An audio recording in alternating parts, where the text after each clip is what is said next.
Terima kasih Pak Antoni Jafari. Kalau tadi Pak Antoni sudah menyampaikan mengenai peran serta konsep asuransi untuk memperlengkapi keluarga di Indonesia. Nah, langsung saja nih, kita juga akan mendengarkan, kalau tadi sudah ada video mengenai unit link. Nah, kita akan dengarkan dari Ibu Cicila Nina, selaku Ketua Literasi Pelajar dan Mahasiswa. Silakan, Ibu Nina. Oke, terima kasih Mas Firman. Senang sekali bisa bertemu lagi. Jadi saya lanjutkan dari apa yang disampaikan oleh Pak Antoni. Tujuan kami di sini dari Asosiasi Asuransi Jiwa Indonesia untuk mengajak teman-teman mahasiswa, pelajar, dan juga teman-teman milenial untuk mulai memahami tentang pentingnya konsep komprehensif perencanaan keuangan, di mana salah satu items atau tools yang ada di dalamnya selain tabungan, investasi atau saving investasi, ada juga asuransi.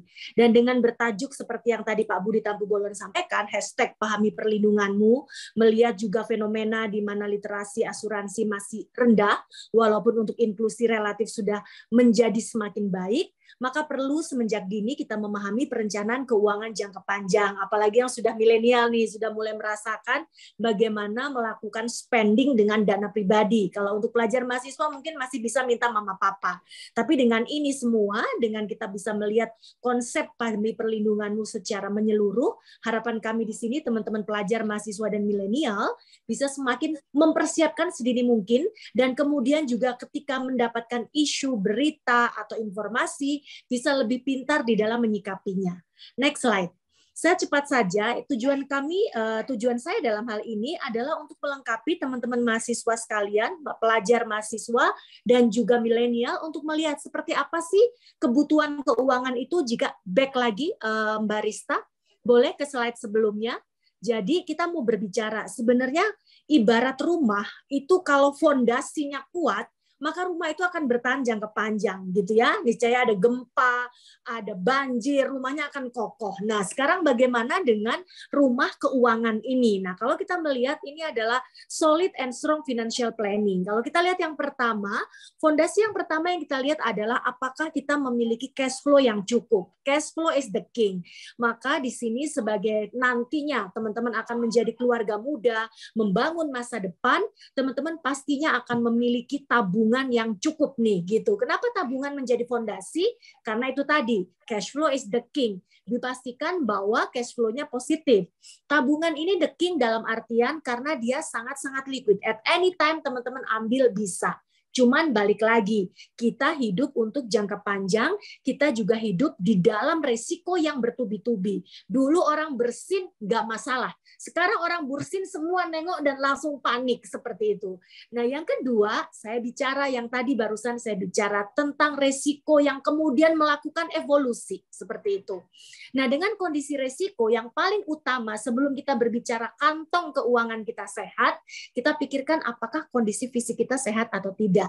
Nah, masalahnya adalah kita sudah menjaga imun tubuh sedemikian rupa, tetapi masalahnya ketika resiko datang, kita tidak bisa mengaminkan. Nah, ini imunnya tinggi, kita nggak bisa aminin, ini yang bahaya. That's why tabungan saja nggak cukup untuk mengantisipasi itu semua. Itulah sebabnya saya, Pak Budi Tampubolon, Pak Antoni, nanti Mbak Esti, kita akan sharing untuk mulai bercerita bagaimana asuransi jiwa berperan di dalamnya. Loh kok kenapa ngomonginnya asuransi jiwa dulu? Kenapa bukan investasinya? Karena ini dulu. Di kondisi yang kita harapkan hari ini, pastikan kitanya punya backup. Terjadi apa-apa tidak menggerus apa yang sudah kita lakukan. Nah, yang pertama yang paling harus dimiliki adalah asuransi kesehatan. Baru kemudian meningkat kepada asuransi jiwa seperti itu. Nah, asuransi kesehatan pemerintah pun sudah membantu dengan adanya BPJS seperti itu. Nah, kalau itunya sudah diberikan, level yang berikutnya lagi, yuk sama-sama ditata ini budgetnya, jangan sampai terlalu banyak hutang. Jangan sampai besar pasak daripada tiang. Itu peribahasa zaman saya ya, gitu ya.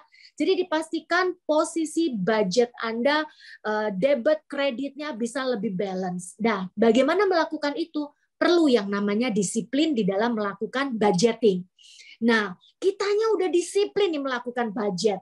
Tapi apa yang terjadi? Tiba-tiba risiko datang, ada dana darurat yang tak terduga yang tiba-tiba muncul. Contoh, COVID kalau cuman COVID-nya ringan nggak masalah ya, cukup vitamin C, Z, berjemur. kemudian makan yang sehat seperti itu, oke. Tapi kalau sampai komorbid dan yang lain-lain, itu in average di perusahaan kami itu tercatat sekitar 160 juta loh sekali COVID. Kebayang nggak?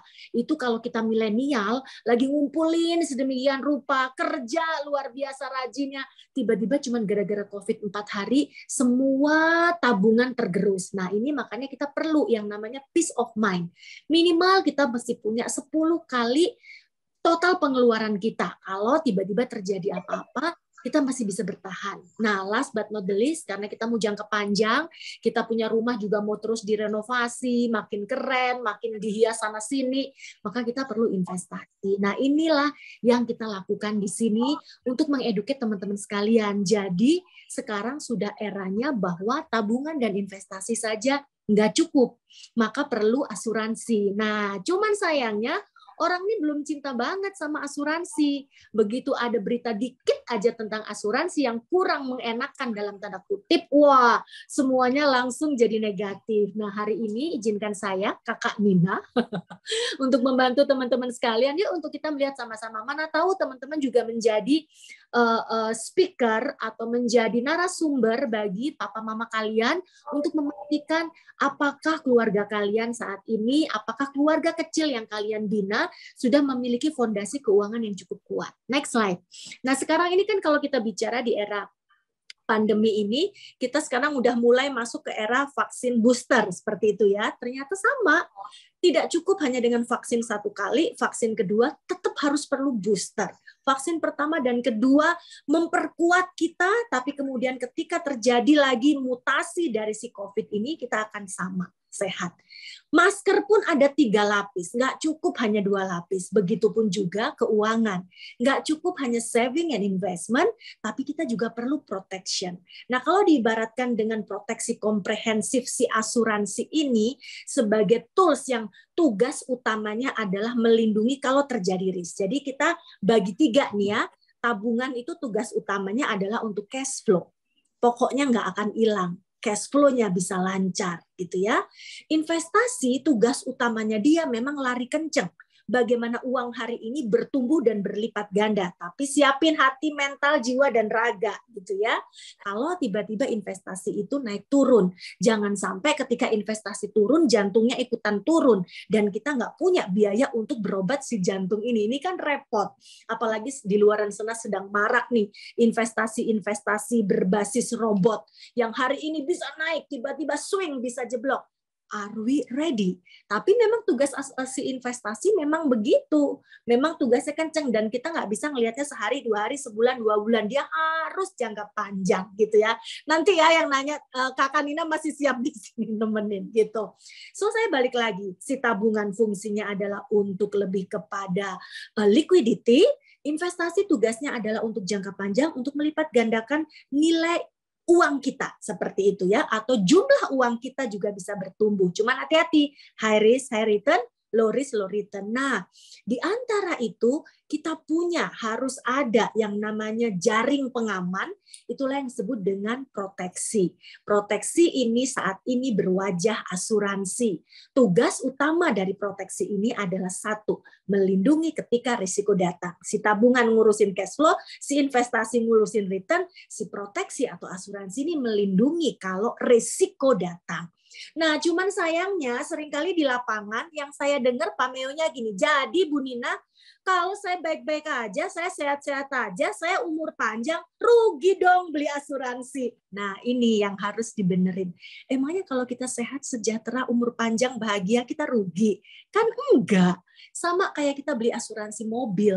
Kalau mobil kita diasuransikan dalam setahun dan mobil kita baik-baik aja, nggak dicuri, nggak baret, nggak kenapa-kenapa, emang kita rugi? Kan enggak. Selama 1 tahun kita tenang, mau parkir di mana aja gitu ya. Ibu sampai udah apal apa yang disampaikan. Iya sayang, tiap hari ini Kakak Nina kerjanya begini. Karena untuk ngelurusin pameo-pameo yang salah. Nah, biar gampang, saya ibaratkan si asuransi ini kayak masker 3 lapis. Lapis pertama yang perlu banget kalau ditanya jadinya, kita perlunya beli asuransi apa dulu? Kesehatan, sayang.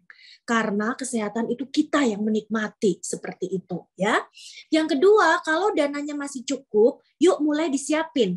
Karena asuransi ini melindungi potensial loss dari income kita. Maka yang kedua yang harus kita tingkatkan selain asuransi kesehatan adalah asuransi kritis. Kalau asuransi kesehatan itu adalah menggantikan total biaya rumah sakit ketika kita masuk rumah sakit, atau mungkin ada pre and post lewat jalannya, tapi kalau asuransi kritis ini sifatnya lump sum. Begitu terdiagnosa kritis, dia keluar. Tujuannya bukan buat investasi loh, tujuannya buat recovery supaya kita jangan sakit kritis karena biaya sakit kritis mahal. Nah, yang terakhir adalah lapis masker ketiga, itu adalah asuransi jiwa. Nah, asuransi jiwa ini fungsinya beragam yang sebentar lagi saya akan cerita. Untuk jangka panjang dia bisa untuk warisan, dan untuk di jangka tengahnya kalau terjadi risiko juga dia memastikan keluarga tidak ikut terkubur seperti itu ketika risiko datang. Nah, salah satu dari asuransi jiwa ini yang sekarang sedang lagi agak-agak heboh dan memanas, next slide, itu adalah asuransi unit link. Nanti Kakak Esti akan melengkapi statement saya, dan nanti ketika berbincang dengan Pak Bianto pun, beliau akan langsung mencermati di dalam perusahaan itu gimana sih ini perusahaan mengelola si unit link ini. Saya kasih gambar yang lucu, karena sebenarnya unit link ini sebenarnya paling fun, apalagi buat anak muda seperti kalian. Ini paling cocok dengan dompet kalian gitu ya. Makanya dibenerin dulu pengertian tentang unit link. Next slide. Unit link ini sebenarnya tujuan utamanya dia keren banget. Menurut saya, kalau saya boleh bilang, mohon maaf, dia ini seksi banget. Kenapa? Karena dia fleksibel gitu loh. Dia ini sebenarnya konsepnya adalah uang kecil bisa memungkinkan proteksi besar. Itu sebenarnya. Jadi kita nggak harus dipatok. Unsur fleksibel inilah yang sebenarnya menjadi kunci utama unit link. Cuman sayangnya si fleksibel ini melerot gitu, apa ya? Berbelok, membelot gitu ya. Dikomunikasikan dengan tidak tepat sehingga terjadilah misexpectation. Si pembeli expect-nya ketinggian, si penjual juga janjinya kebanyakan gitu. Nah, ini yang kita mau lurusin. Sebenarnya unit link-nya sendiri makhluk yang tidak bersalah karena produk itu ada juga disetujui oleh OJK. Kerennya unit link ini satu. Kenapa saya bilang fleksibel? Benefitnya double sayang. Bisa pilih buat proteksi, bisa pilih buat investasi. Fleksibel kan? Fleksibel lagi, di dalam benefitnya itu sendiri kita bisa custom gitu ya. Custom dalam artian duit saya cuma segini dan kebutuhan saya lagi segini, cocoknya berapa gitu ya. Mau ditambahin bisa nggak? Bisa. Jadi ibarat si paket nasi komplit ini bisa dibeli nasinya doang atau bisa dibeli dengan paket nasi rames kayak begitu. Dan kalian punya hak untuk melakukan mix and match itu dengan bagus, dibantu dengan financial consultant-nya. Dan last but not the least, ini juga memungkinkan Anda memiliki accessibility. Misal, duit cuma 500.000, tapi kepengen beli saham di unit link bisa loh. Pilih investasi fund performanya saham. Bisa nggak? Bisa. Cuman balik lagi itu mesti dirapikan. Di unit link at any time punya duit tambahan, mau ditambahin bisa.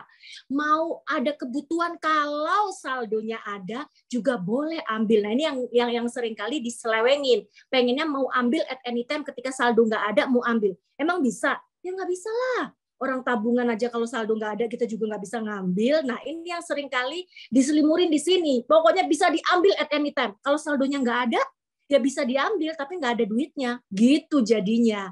Dan yang terakhir yang ngeri adalah sebenarnya ini fitur keren. Fitur yang membuat kalian fleksibel yaitu fitur untuk cuti premi.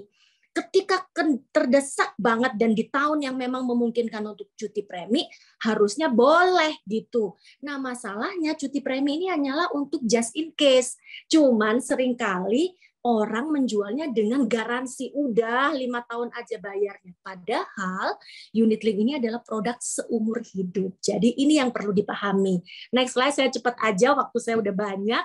Nah, ini persepsi dan realitas yang mesti dilurusin. Ketika beli unit link, yang kita beli pertama kali bukan investasinya, walaupun ada unsur investasinya. Yang kita beli pertama kali karena dia dijual oleh perusahaan asuransi jiwa, maka yang kita beli pertama adalah proteksinya. Ini jangan salah dulu, jangan dibolak-balik. Yang kedua, pastikan kita juga pinter kalau beli sesuatu. Tanya sama yang jual, biayanya apa aja. Nah, ini yang seringkali nggak dijelaskan dengan detail. Nah, yang ketiga, biayanya banyak. Ada biaya akuisisi, ini adalah biaya marketing. Ada biaya asuransi jiwanya. Ini adalah biaya untuk perlindungan main course-nya.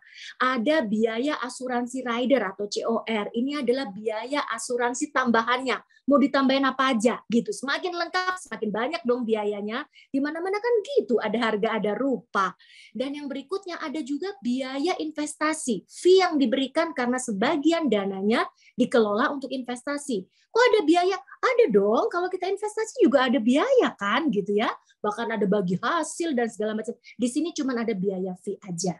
Dan last but not the least ada juga biaya administrasi. Nah ini yang hati-hati. Nah yang keempat, jangan termakan bahwa maunya cuma 5 tahun aja. Maunya cuma 10 tahun aja. Jangan sayang. Even tabungan pun itu the more you give, the more you get. Jadi sebenarnya ini adalah bayar terus. Kok bayar terus? Rugi dong saya? Enggak dong. Semakin banyak yang di-earn, semakin banyak yang di-iur, maka proteksinya juga akan baik-baik saja. Yang kelima, hati-hati dengan biaya-biaya asuransi dan biaya-biaya asuransi tambahannya. Karena itu akan terus dikenakan selama proteksi itu diberikan. Yang keenam juga cocokin dengan risk profiling kita. Jangan sampai kita adalah tipe risk profilingnya yang maunya aman-aman aja, tapi ngotot mau mainnya saham. Nah ini hati-hati. Dan yang terakhir, yuk lakukan hubungan yang mesra antara Anda dan agen penjualnya gitu. Karena mereka akan terus memonitor Anda. Nanti Kakak Mili akan sharing, beliau adalah salah satu tenaga pemasar yang sangat profesional yang akan memastikan seluruh nasabahnya akan terus diupdate dan diupgrade. Itu ya. Nah, pertanyaannya, saya sih mau bergaul dengan mesra, tapi agen saya udah nggak ada, Kak. Gimana dong? Jangan khawatir, semua perusahaan asuransi ketika agennya sudah tidak ada, pasti dia akan merefer kepada agen service yang berikutnya. Terakhir slide saya, ini gambar yang paling bagus. Yuk manage the expectation. Jangan hanya menuntut perusahaan asuransinya harus benar, tenaga pemasar harus benar, pastikan juga kita sebagai customer harus pinter seperti itu.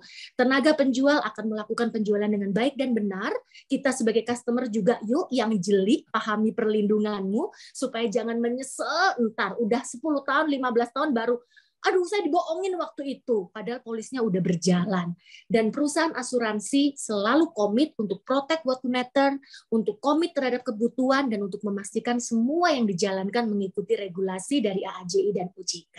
Itu saja dari saya, Kakak Firman, semoga menjelaskan ekspektasi dari teman-teman pelajar, mahasiswa, dan milenial. Semangat pagi!